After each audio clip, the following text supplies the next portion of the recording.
عائشہ نے تھر تھراتے ہوئے قدموں کے ساتھ فارس کی بیڈ روم کی دہلیز پار کی تو اسے کمرے کے اندر کا حبس زدہ ماحول اپنی سانسیں روکتا ہوا محسوس ہوا۔ کمرے میں مکمل اندھیرا تھا، بس ایک کونے میں جلتے ہوئے مدھم لیمپ کی روشنی دیواروں پر پڑ رہی تھی، جہاں عجیب و غریب اور خوفناک حد تک پراسرار تصویریں لگی ہوئی تھیں۔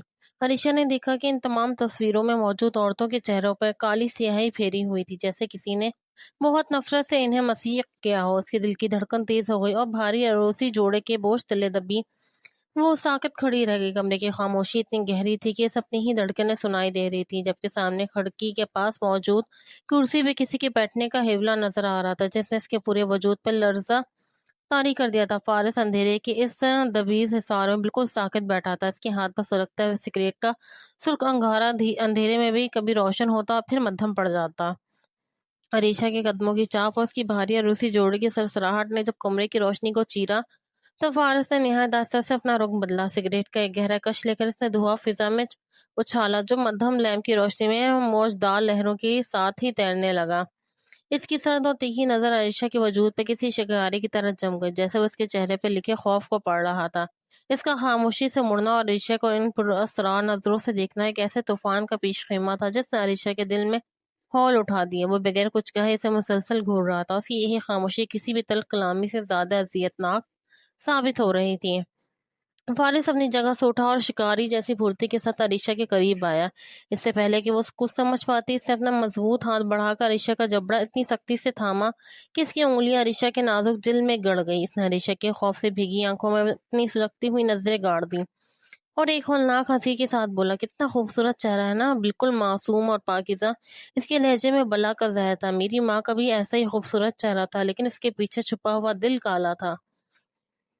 تم عورتیں اپنے چہروں کو نقاب بنا کر مردوں کو لوٹنا بخوبی جانتی ہو۔ فارس کی گرفت مزید سخت ہو گئی، اس کے لہجے کی تپش عائشہ کے پورے وجود کو جھلسانے لگی، جبکہ وہ بے بسی سے اپنے سامنے کھڑے اس شخص کے جنون کو دیکھ رہی تھی جو اس سے اپنی زندگی کی تمام عورتوں کے گناہوں کی سزا دینے پہ تلا ہوا تھا۔ فارس نے عائشہ کے جبڑے پر اپنی گرفت مزید سختی اور اسے اپنی جانب جھکاتے ہوئے جھٹکا دیا، ایک ایسی نظر سے دیکھا جس میں وحشت اور نفرت کا امتزاج تھا۔ اس کے لہجے میں غم کی لہر دوڑ گئی جب اس نے تہکوانہ انداز میں حکم دیا، یہ بھاری عروسی لباس ابھی کے ابھی اتارو۔ اسے دیکھ کر مجھے ان تمام عورتوں کی یاد آتی ہے جو پاکیزگی اور شرافت کا ڈھونگ رچاتی ہیں، جبکہ اندر سے وہ غلاظت سے بھری ہوئی ہوتی ہیں۔ عائشہ کی آنکھوں سے آنسو جھڑکیں کی طرح بہنے لگے۔ اس نے لرزتے ہاتھوں سے اپنے دوپٹے کو مزید سختی سے تھام لیا، لیکن فارس کے چہرے پر رحم کا دور دور تک کوئی نشان نہیں تھا۔ تمہیں کیا لگتا ہے میں تمہیں اس زرق برق لباس میں اپنی ملکہ بنا کے رکھوں گا؟ نہیں، یہ لباس تمہارے مکروں کا حصہ ہے اور میں اسے ایک لمحے کے لیے بھی اپنی نظر کے سامنے برداشت نہیں کر سکتا۔ اس کی آواز کی گونج کمرے کی دیوار سے ٹکرا کر عائشہ کے وجود میں خوف کی لہر دوڑا رہی تھی۔ وہ بے بسی سے سوچ رہی تھی کہ اس کی زندگی یہ سب مقدس راز اس قدر بھیانک موڑ کیسے لے گئی۔ عائشہ نے ہچکیاں بھرتے ہوئے لرزتی آواز میں انکار کیا اور اپنے وجود کو دوپٹے سے سمیٹنے کی ناکام کوشش کی، لیکن اس کی مذمت فارس کے غصے کو ہوا دینے کے لیے کافی تھی۔ فارس کی آنکھوں میں وحشت کا رنگ مزید گہرا ہوا اور اس نے ایک ہی جھٹکے سے عائشہ کا بازو تھام کر اسے اپنی جانب کھینچا۔ تمہاری ہمت کیسے ہوئی میری حکم سے انکار کرنے کی؟ اس کی آواز میں گرج تھی جس نے عائشہ کے دل کی دھڑکنیں روک دیں۔ فارس نے عروسی لباس کے کپڑوں کو مضبوطی سے گرفت میں لیا اور اسے اتنی بے دردی سے کھینچا کہ قیمتی کامدار کپڑا جگہ جگہ سے چٹکنے لگا۔ عائشہ کی چیخیں کمرے کے سرد در و دیوار سے ٹکرا کر دم توڑ رہی تھی، جبکہ فارس کا جنون اسے یہ باور کروانے پہ تلا ہوا تھا کہ اس کی مرضی کے بغیر اس گھر میں پرندہ بھی پر نہیں مار سکتا۔ وہ بے بسی سے اپنے لباس کے چڑھتے اڑتے ہوئے دیکھ رہی تھی اور فارس کا چہرہ نفرت کے آگ میں تپ رہا تھا۔ فارس نے عائشہ کے پھٹے ہوئے عروسی لباس کو حقارت سے فرش پہ دے مارا اور الماری کے نیچے خانے سے ایک پرانی خدری اور بے رنگ سی محلی چادر نکال کر عائشہ کے سامنے پھینک دی۔ لو اور اسے اوڑھ لو، کیونکہ آج سے یہ چادر ہی تمہارا واحد لباس ہے۔ اس کی آواز میں ایسی سرد مہری تھی جس نے عائشہ کے لہو کو منجمد کر دیا۔ عائشہ نے لرزتے ہاتھوں سے اس میلی چادر کو اٹھایا جو اس کے نازک وجود کے لیے کسی قیدی کی وردی سے کم نہ تھا، جبکہ فارس کی نظر مسلسل یہ احساس دلا رہی تھی کہ اب وہ اس گھر کی ملکہ نہیں بلکہ ایک مجرمہ ہے۔ تمہاری اوقات اس چادر سے زیادہ نہیں اور میں تمہیں ان قیمتی ریشم کے لبادوں میں دیکھ کر اپنی آنکھوں کو مزید دھوکہ نہیں دینا چاہتا۔ اس نے لفظوں کو چبا چبا کر کہا۔ عائشہ نے روتے ہوئے اس میلی چادر میں خود کو چھپانے کی کوشش کی، جبکہ اس کے دل میں یہ تلخ سچائی بیٹھ گئی کہ اس کی زندگی کی تمام رعنائیاں ایک ہی رات میں دم توڑ چکی ہیں۔ عائشہ اس میلی چادر میں خود کو سمیٹنے کے کمرے کے ایک کونے میں فرش پر ڈھیر ہو گئی۔ اور اس کی ہچکیاں ضبط کی تمام حدیں توڑ کر بہنے لگیں۔ وہ بے آواز رو رہی تھی، لیکن اس کی آنسوؤں کی برسات فارس کے پتھر دل کو پگھلانے میں ناکام رہی۔ فارس جو اب تک خاموشی سے اس کی اذیت کا تماشا دیکھ رہا تھا، دفتر اس کے قریب آیا اور اپنے جوتے کی نوک سے عریشہ کے شانے کو بے دردی سے ٹھوکر مار دی۔ رونا بند کرو، یہ مکارانہ آنسو مجھ پر اثر نہیں کریں گے، یہ تمہارا وہ ہتھیار ہے جن سے تم عورتیں مردوں کو موم کرتی ہو۔ اس کے لہجے میں غلاظت اور نفرت کی انتہا تھی۔ عائشہ اس کی اچانک ٹھوکر سے لڑکھڑا کر فرش پر مزید گر گئی، مگر فارس کا غصہ ابھی ٹھنڈا نہیں ہوا تھا۔ اس نے جھک کر اس کے بھیگے ہوئے چہرے کی سمت اپنی انگلی لہرائی اور نہایت سرد آواز میں تنبیہ کیا، اگر اس گھر میں اس کی مظلومیت کا کوئی خریدار نہیں ہے۔ عائشہ نے کپکپاتے ہونٹوں کے ساتھ اپنی سسکیاں روکنے کی کوشش کی، جبکہ فارس کی نظریں مسلسل یہ احساس دلا رہی تھی کہ اس کی ہر اس کے لیے محض ایک ناٹک ہے۔ فارس کے چہرے پہ ایک جنونی مسکراہٹ ابھری اور وہ تیزی سے الماری کے دراز کی طرف بڑھا۔ وہاں سے ایک پرانی اور بوسیدہ تصویر نکال لایا جس کے حاشیے وقت کے گرد سے پیلے پڑ چکے تھے۔ اس نے وہ تصویر عائشہ کے لرزتی ہوئی آنکھوں کے بالکل سامنے کر دی۔ وہ ایک نہایت حسین عورت تھی جس کی مشابہت عائشہ کے معصوم نقوش سے حیرت انگیز حد تک واضح تھی۔ دیکھو اسے، یہ میری ماں ہے جس نے وفاداری کی قسمیں کھا کر میرے باپ کے پیٹ میں چھرا گھونپا تھا۔ فارس کی آواز میں برسوں کا جمع شدہ زہر اگل رہا تھا۔ عائشہ نے دھندلاتی ہوئی نظروں سے اس تصویر کو دیکھا تھا کہ فارس نے اسے بے دردی سے فرش پہ پھینکا اور اپنے بھاری بوٹ تلے سے اتنی سختی سے کچلا کہ تصویر کا کانچ کرچی کرچی ہو گیا۔ تم عورتوں کی اوقات بس یہی ہے، تمہارے پہلوں تلے رکھا جائے۔ اس نے تصویر کے ٹکڑے کو مزید مسلتے ہوئے کہا۔ عائشہ اس وحشتناک منظر کو دیکھ کے ساکت رہ گئی۔ اسے محسوس ہوا جیسے فارس اس کی تصویر کے ساتھ ساتھ اس کی مان اور تقدس کو بھی ہمیشہ کے لیے پامال کر رہا ہے۔ وارث کی وحشت دیکھ کر عائشہ کا دم خشک ہونے لگا اور وہ اپنی جان بچانے کی خاطر گھسیٹتی ہوئے کمرے کی آخری حد کونے میں موجود الماری کے پیچھے چھپنے لگی۔ اس کا پورا وجود تھر تھر کانپ رہا تھا۔ وہ خود کو اس چھوٹی سی جگہ میں سمیٹ کر غائب کر دینا چاہتی تھی، لیکن فارس کے جنون سے بچنا اتنا آسان نہ تھا۔ فارس ایک خونی درندے کی طرح اس کی سمت بڑھا اور جھک کر اسے بالوں سے پکڑ لیا۔ کہاں چھپ رہی ہو، مجھ سے یا اپنے گناہوں سے؟ اس نے دھاڑتے ہوئے عائشہ کو الماری کے پیچھے سے بے دردی سے گھسیٹ کر باہر نکالا۔ عائشہ کی دردناک چیخ کمرے کی چھت سے ٹکرائی، لیکن اس نے بازو تھام کر کمرے کے بیچوں بیچ نہ پھینکا۔ عائشہ اس اچانک اور وحشیانہ حملے سے فرش پہ اوندھی منہ گری، جبکہ فارس اس کے اوپر اس کھڑا اسے نفرت بھری نظروں سے جلا رہا تھا۔ اس نے عائشہ کو باور کرایا کہ اس گھر کی چار دیواری میں اس کے لیے کوئی جائے پناہ نہیں۔ وہ جہاں بھی چھپے گی اس کا غصہ اسے ڈھونڈ لے گا۔ رات کی ہولناکیوں کے بعد جب صبح کی پہلی کرن نے کمرے کے روشن دان سے جگا تو عائشہ اسی فرش پہ بے حال پڑی تھی اور اس کی آنکھیں رونے کی وجہ سے سو چکی تھی۔ فارس جو مکمل طور پہ احتیاط تھا اپنے بوٹوں کو کھنکھراہٹ کے ساتھ اس کے قریب آیا اور نہایت سرد مہری سے اسے ٹھوکر مار کر جگایا۔ اٹھو، یہ عیاشی کے دن ختم ہوئے، اب تمہیں اپنی اوقات یاد دلانے کا وقت ہے۔ اس کے لہجے میں ذرا برابر بھی مروت نہ تھی۔ اس نے ہاتھ کے اشارے سے باہر راہداری کی طرف اشارہ کیا اور حکم صادر کیا، آج سے اس گھر کا کوئی ملازم راہداری اور اس کمرے کی صفائی نہیں کرے گا۔ یہ پورا کمرہ اور باہر کی لمبی راہداری تمہیں اپنے ہاتھوں سے دھوگی اور چمکاؤ گی۔ عائشہ نے بے بسی سے اپنے دہکتے ہوئے ہاتھوں کو دیکھا، لیکن فارس کے چہرے کی سختی دیکھ کر اسے اندازہ ہو گیا کہ اس کے حکم عدولی کی سزا مزید عبرتناک ہوگی۔ وہ لرزتے قدموں کے ساتھ اٹھ کھڑی ہوئی۔ اگلے چند گھنٹوں کی مشقت نے عائشہ کے نازک وجود کو نڈھال کر دیا تھا، لیکن فارس کا جون ابھی تازہ تھا۔ وہ کمرے میں داخل ہوا اور عائشہ کو بازو سے پکڑا کھینچتے ہوئے بڑے قدم آئینے کے سامنے لا کھڑا کیا۔ عائشہ نے آئینے میں اپنا عکس دیکھا تو اسے اپنے ہی پہچان نہ آئی۔ بکھرے بال، سوجی ہوئی آنکھیں اور چہرے پہ جمی گرد اس کی شکست کی داستان سنا رہی تھی۔ فارس نے اس کے لمبے ریشمی بالوں کو مٹھی میں جکڑا۔ یہ بال جن پہ تمہیں ناز ہوگا، میں انہیں ایک پل میں کاٹ کے پھینک سکتا ہوں۔ اس نے گھرا کے کہا۔ کینچی کی ٹھنڈک عائشہ کی جلد پہ محسوس ہوئی تو اس کا پورا جسم برف کی طرح ٹھنڈا پڑ گیا۔ فارس نے اسے آئینے میں گھورتے ہوئے جتایا کہ اس کی خوبصورتی اس کے لیے کوئی ڈھال نہیں ہے، بلکہ وہ جب چاہے اس کی پہچان سے محروم کر سکتا ہے۔ عائشہ کی آنکھوں سے نکلا ایک آنسو آئینے کی سطح پہ گرا، جبکہ فارس اس کے خوف سے لطف اندوز ہو رہا تھا۔ فارس نے کینچی عائشہ کے چہرے کے قریب لہراتے ہوئے ایک سرد اور تیکھی مسکراہٹ کے ساتھ کہا، یہ زلفیں، یہ حسن، یہ سب مکار عورتوں کے وہ جال ہے جن میں وہ مردوں کو پھنساتی ہیں۔ میں نہیں چاہتا ہے تمہاری یہ آوارہ زلفیں کسی اور مرد کو مائل کریں یا تمہیں اپنی خوبصورتی پہ غرور ہے۔ اس نے عائشہ کے بالوں کو جھٹکا دیا اور اسے سختی سے تاکید کی، آج کے بعد تمہارا سر ہمیشہ ڈھکا رہنا چاہیے۔ اگر تمہارے سر سے یہ چادر سر کی ہے، تمہاری ایک لٹ بھی مجھے باہر نظر آئی تو یاد رکھنا میں ان بالوں کو جڑ سے کاٹ پھینکوں گا، میں ایک پل کی بھی تاخیر نہیں کروں گا۔ عائشہ نے لرزتے ہاتھوں سے وہ میلی چادر اپنے سر پر ٹھیک کیا اور اسے اپنے چہرے کے گرد لپیٹ لیا، جبکہ فارس کی نظر ابھی بھی اسے کسی مجرم کی طرح تول رہی تھی۔ اسے محسوس ہو رہا تھا جیسے فارس اسے اس کی اپنی پہچان سے محروم کر کے ایک زندہ لاش میں بدل دینا چاہتا ہے۔ فارس کے چہرے پہ ایک فاتحانہ اور شفاف مسکراہٹ ابھری، جیسے اسے عریشہ کو مکمل طور پر اپنی مٹھی میں کرنے کا یقین ہو گیا ہو۔ اس نے عریشہ کو حقارت سے دیکھا، پھر تیزی سے کمرے سے باہر نکل گیا۔ اس کی بھاری بوٹوں کی آواز راہداری میں گونجتی رہی۔ عریشہ ابھی سنبھل بھی نہ پائی تھی، اسے باہر سے چابی گھومنے اور تالا لگنے کی سرد آواز سنائی دی۔ فارس نے گھر کے تمام بیرونی دروازوں کو مضبوطی سے بند کر دیا تھا تاکہ عریشہ کا باہر کی دنیا سے ہر رابطہ منقطع ہو جائے۔ وہ اب اس عالیشان مگر ویران گھر میں ایک ایسی قیدی بن چکی تھی جس کے پاس فرار کا کوئی راستہ نہ تھا۔ دیواروں کی خاموشی سے کاٹنے کو توڑتی تھی، اور اسے احساس ہوا کہ فارس اسے نہ صرف جسمانی بلکہ ذہنی طور پہ بھی تنہا کر کے توڑ دینا چاہتا ہو۔ اس بند گھر کی گھٹن سے اسے اپنی سانسیں رکنے کا احساس ہو رہا تھا۔ گھڑی کی سوئیاں گزرتی رہی اور عریشہ اس خالی سرد گھر میں بھوک اور پیاس سے نڈھال ہونے لگی۔ پیٹ میں اٹھنے والی مروڑ سے کچن کی سمت کھینچ لائیں، لیکن وہاں کا منظر دیکھ کے اس کی رہی سہی امید بھی دم توڑ گئی۔ فارس نے جانے سے پہلے فریج اور تمام کیبنٹس کو تالے لگا دیے تھے، جسے وہ اسے بھوک کی شدت سے توڑنا چاہتا ہو۔ عریشہ نے کپکپاتے ہاتھوں سے ہر دراز کھولنے کی کوشش کی، مگر اسے سوائے مایوسی کے کچھ نہ ملا۔ آخرکار ایک کونے میں پڑے پرانے ڈبے سے اسے سوکھی روٹی کا ایک سخت ٹکڑا ملا، جو شاید کئی دن پرانا تھا۔ اس نے اسی سوکھی روٹی کو پانی کے گھونٹ کے ساتھ نگلنے کی کوشش کی، جبکہ اس کی آنکھوں سے گرنے والے آنسو اس بے بسی پہ گواہ تھے کہ ایک یتیم لڑکی کو محض زندہ رہنے کے لیے بھی کتنی بڑی قیمت چکانی پڑتی ہے۔ اس ویران کچن کی دیواریں اسے چڑھا رہی تھی، اور اسے محسوس ہو رہا تھا کہ فارس اسے تڑپا تڑپا کے مارنے کا تہیہ کر چکا ہے۔ رات ڈھلنے لگی تو فارس کی بھاری بوٹوں کی آواز نے گھر کی خاموشی کو چیر ڈالا۔ عریشہ خوف سے سمٹ کر ایک کونے میں کھڑی ہو گئی، جبکہ فارس اوسیلی نظروں سے اسے گھورتا ہوا اندر داخل ہوا۔ اس نے بغیر کچھ کہے عریشہ کا بازو سختی سے دبوچا اور اسے دیوار کے ساتھ لگایا۔ کیا تم نے کسی سے رابطہ کرنے کی کوشش کی؟ اس نے گرا کے کہا۔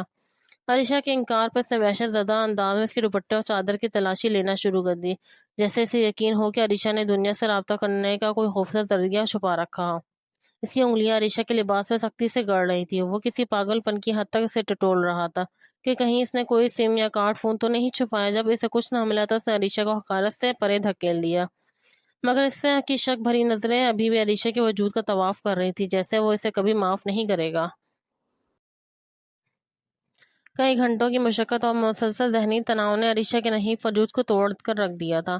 اس کا جسم تپتے ہوئے تندور کی طرح بخار میں جل رہا تھا، اور وہ بے سدھ ہو کر فرش کے کونے میں پڑی تھی۔ جب فارس کمرے میں داخل ہوا تو اسے دیکھ کر اس کے لبوں پر ہمدردی کی بجائے ایک زہریلی مسکراہٹ ابھری۔ مرنے کے بہانے مت کرو عریشہ، یہ ڈرامے مجھ پر اثر نہیں کریں گے، اس نے حقارت سے اسے ٹھوکر مار کے جتایا۔ عریشہ نے نیم و آنکھوں سے اسے دیکھا، لیکن اس میں جواب دینے کی سکت تک نہ تھی۔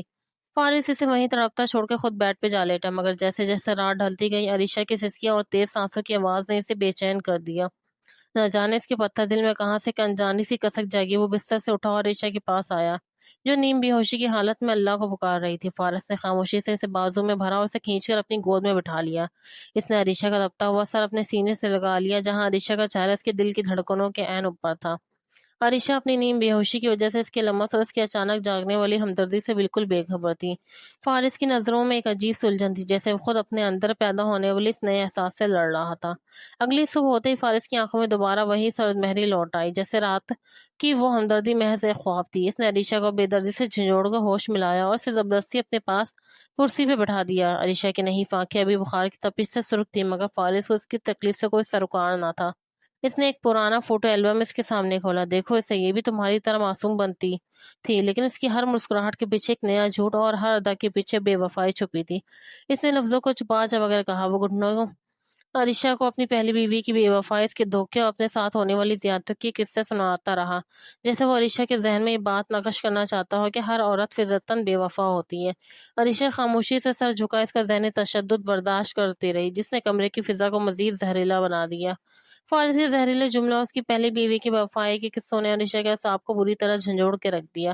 اسے محسوس ہو رہا تھا جیسے فارس کے الفاظ اس کے روح کو زخمی کر رہے ہیں۔